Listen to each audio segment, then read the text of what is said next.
भावाने घरोघरी गौराई मातेचे आगमन झाले आहे।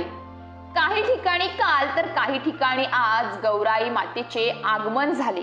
विशेष म्हणजे थेट स्वयंपाकघरात चुलीजवळ या गौराई मातेसाठी आरास मांडली जाते। पाटावर शोभिवंत चादर अंथरून त्यावर तांदळाची रास ठेवून लक्ष्मीच्या रूपाने आलेल्या गौराई मातेचे स्वागत ग्रामीण भागात झाले आहे।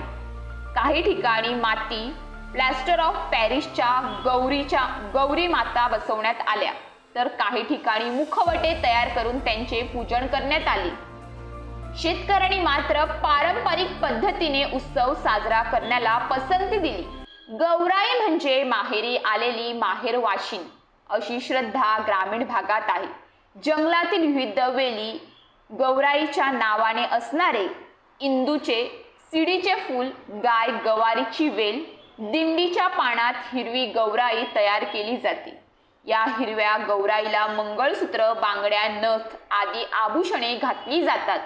घरात तांबड्या मातीचे पट्टे ओढून त्यावर तांदळाच्या पिठाने गौराईची पावले उमटवली जातात। माहेराला आलेले गौराईला संपूर्ण घरात आनंदाने भरल्या मनाने आणि प्रेमाने वास्तव करतात। हा या मागील भाव आहे। गौराईसाठी अळू, भेंडी, माठाची भाजी यांचा नैवेद्य दाखवला जातो। खेडोपाड्यात अळूचे पान, तांदळाचे पीठ, दही यापासून पाचवड नावाचा पदार्थ बनवला जातो। अतिशय रुचकर असणारा हा पदार्थ वर्षातून एकदाच गौराई मातेसाठी बनवला जातो। तर गणरायाचे आगमन झाल्यानंतर सर्वांना आतुरता असते ती ज्येष्ठ गौराईच्या येण्याची उत्सुकता असते। काल काही ठिकाणी 11च्या मुहूर्तावर ज्येष्ठ गौरीचे आगमन झाले, तर काही ठिकाणी आज आगमन झाले।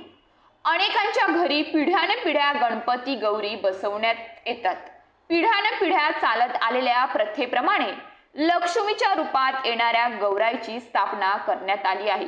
वाजत गाजत पारंपरिक गाणी गात गौराईला मोठ्या आदराने घरात आणले आहे।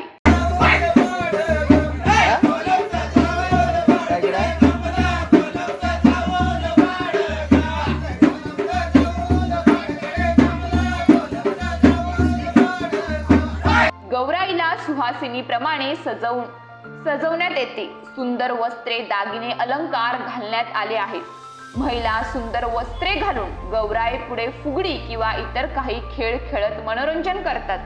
तर काही ठिकाणी ग्रामीण भागात ग्रामीण पद्धतीची गाणी तसेच ढोलकीच्या तालावरती रात्री स्त्रिया, अबालवृद्ध तसेच पुरुष, लहान मुले ठेका धरून नाचत असतात।